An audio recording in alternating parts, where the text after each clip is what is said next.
Paula Gunn Allen was born on October 24, 1939 in New Mexico. She grew up as the middle child of a Lebanese-American father, Lieutenant Governor Elias Lee Francis, and a Laguna Scottish mother, Ethel Francis.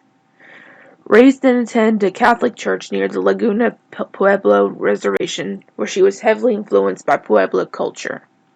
Along with listening to her mother's stories of Native American goddesses and traditions, Allen became increasingly more interested in Native American literature, combining traditional ideas with feminism to create a matriarchal Pueblo culture.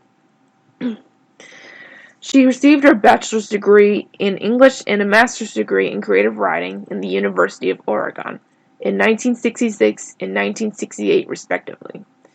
She also received a PhD in American Studies from the University of New Mexico.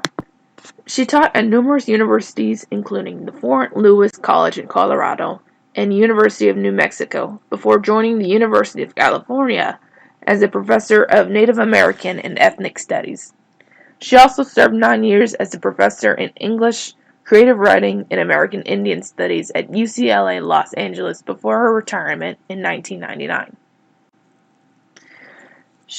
Most of her written work is used to promote the idea of not only a living American culture, but one where women have a substantial role.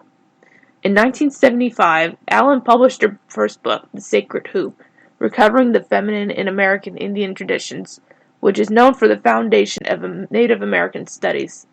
It demonstrates the function of Native American literature and how traditional tribal lifestyles were based on a women-focused worldview. Allen's work centralized the idea of women playing an empowered role in the Pueblo culture, where they owned their homes and gardens, and had a say in religion and government. Major themes of her work include the restoration of a thriving women-centric culture and understanding diversity of spiritual, social, and sexual identities. The Woman Who Owned the Shadows, published in 1983, serves as an example of Allen connecting her own personal experiences with her mixed heritage. She uses a character to resemble herself, losing her purpose through mixed identities, racism, and a yearn to understand her roots. Allen uses the book to present herself as a certain character in the novel. While she doesn't insert herself directly, she establishes credibility by drawing up her own experience and influences of the Native American culture. She connects with her audience by opening up a sense of backstory and what she had taken away from her own experiences, and she wants people to apply her experiences to their own personal lives. Effany, the main character in the story, represents Allen's character in a sense that she symbolizes Allen's desire for non-tribal people to recognize the contribution women have created in the Pueblo community. She uses a fictional story rather than just explain her background to keep the audience engaged because she is forcing them to imagine Effany's life. She tries to include a fictional element to hook a less captivated audience and invite them to imagine the experiences she had dealt with.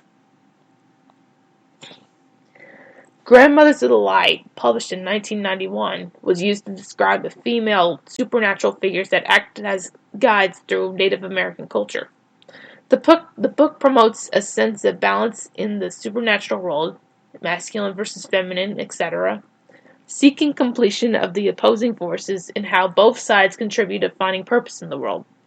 The book relies on 21 myths that demonstrate how Native American culture is seen through a matriarchal perspective, that a woman's role in society is essential because femininity is an opposing force and helps build a communal structure. The myths are used to give some sort of truth through story, morals, and plot elements. The use of mythology in the book allows for the readers to once again imagine the story, but also connect the lessons learned from the myths to their own lives and how they view American culture. Her overall goal is to make her audience understand the roles and lives of women. She uses imaginative elements to engage the audience and invite them to the adventure she's having. She's an important writer to know because she combines reality with imagination to not only establish her story, but to make it seem more interesting and engaging for those that aren't necessarily interested in Native American studies. Overall, she creates fictional stories and characters based off her own personal experiences, and wants people to follow along with her own adventures rather than just read her own autobiography.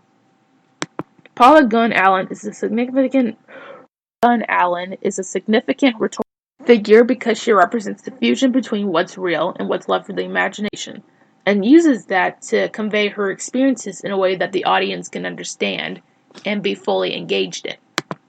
She won several awards, including the American Book Award for Spider Women's Granddaughters, the Lenin Literary Fellowship in 2007, and a Lifetime Achievement Award for Native Writer Circle in 2001. And finally,